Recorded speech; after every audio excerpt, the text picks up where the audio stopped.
Hi అండి, అందరికీ నమస్కారం. Welcome back to my channel. ఈ వీడియోలో కోల్కతా డాక్టర్ కేసులో వెలుగులోకి సరికొత్త నిజాలండి. సుప్రీంకోర్టు తీర్పు విడుదల.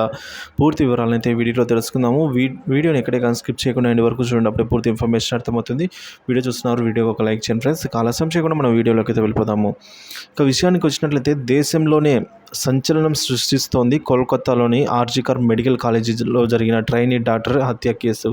ఇక ఇందుకు సంబంధించి మంగళవారం అనగా ఈ రోజున సుప్రీంకోర్టులో కోల్కతా డాక్టర్ అత్యాచార ఘటన అయితే విచారణ జరిగిందనమాట.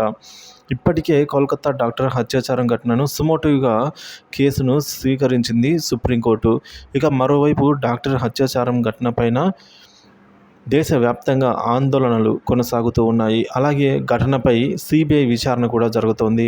ఇక ఆర్జికర్ మెడికల్ కాలేజీ మాజీ ప్రిన్సిపాల్ సందీప్ దత్ను వరుసగా 4వ రోజు సిబిఐ కూడా విచారణ జరిపింది. అలాగే నిందితుడు సంజయ్ రాయ్కి సైకాలజికల్ బిహేవియర్ అనాలిసిస్ టెస్ట్ కూడా ముగిసింది.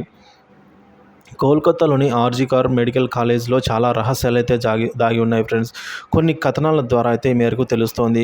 ట్రైనీ డాక్టర్పై హత్య కేసు తర్వాత ఇప్పుడు అవి వెలుగులోకి వచ్చాయి. ఈ వ్యవహారంపై సిబిఐ విచారణ జరుపుతోంది. నివేదికల ప్రకారంగా ఈ కేసులో సిబిఐకి షాకింగ్ సమాచారం అందింది.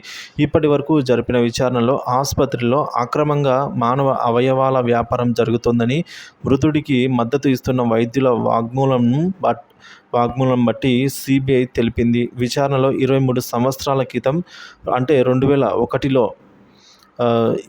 జరిగిన కాలేజీ విద్యార్థి మరణానికి లింకులు కూడా ఈ కేసుతో ముడిపడి ఉన్నట్టు తెలుస్తోంది. అదే సమయంలో కాలేజీలో డ్రగ్స్ రాకెట్ కూడా నడుస్తున్న ఆరోపణలు ఉన్నాయి. అయితే సిబిఐ నుంచి అధికారిక ప్రకటన వెలువడలేదు. మహిళా వైద్యురాలిపై హత్య కేసులో వైద్యుల భద్రత కోసం దేశవ్యాప్తంగా అయితే నిరసనలు కొనసాగుతూ ఉన్నాయి.